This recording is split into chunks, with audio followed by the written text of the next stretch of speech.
The young man holding the Ming coin went to trade at the ghost market, and as a result, his 10 million turned into 20 billion. It turned out that this Ming coin came from the underworld and could buy anything in the ghost market.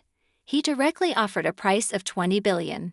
Bai Yi, the founder of the ghost market, lit the lantern in his hand, summoning the spirit of the golden toad.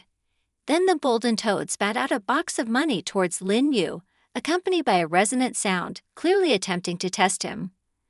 Lin Yu not only captured the box of money but also dispersed the ghostly energy, leaving no trace behind. After that, he knelt down to open the box for Lin Yu to inspect. With this money, he can buy anything in the ghost market, but the items he purchased were all floating and of unclear origin. This allowed him to bypass the pricing. For example, this small wooden box, which was clearly a medium-level attacking ghostly energy, should be worth several million, but it was only sold for 7 million. Lin Yu did not object, and the owner was very happy to pack it away. Now Lin Yu had found many interesting things, but the one he was most interested in was a high-grade combat ghost energy. However, in the ghost market, it was considered trash. He pretended to casually stroll past the stall, picked up a piece of cloth, and asked how much he needed to pay to buy it. Unexpectedly, it cost him not a single cent. The boss said, "Consider this as a gift for forming a relationship, a free gift for you." However, Lin Yu felt a bit embarrassed, so he took out a stack of Ming coins and placed it on the table.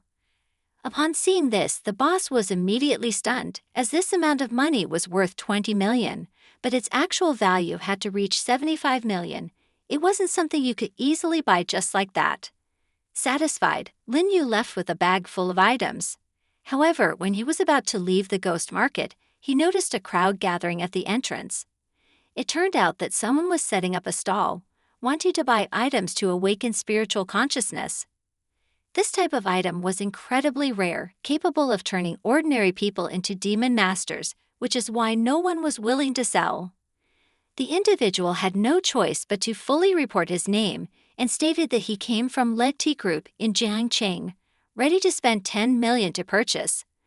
Lin Yu remembered that when he was at the Huangquan Inn, there was a girl with the same name, Lai Xiaonian.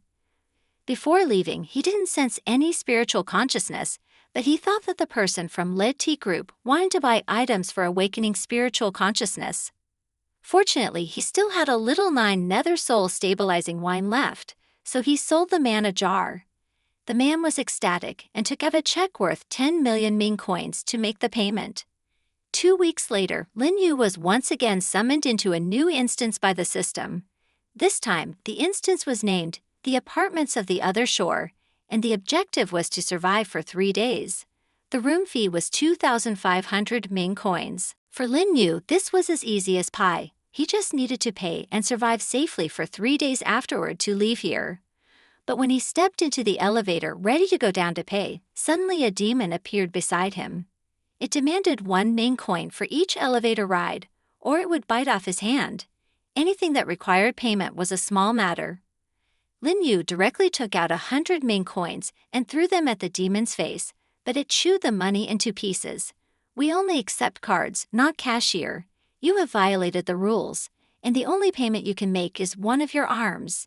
Before it could finish speaking, Lin Yu summoned the Blessing General and punched it. "You think you can make me drink the penalty wine after refusing the invitation?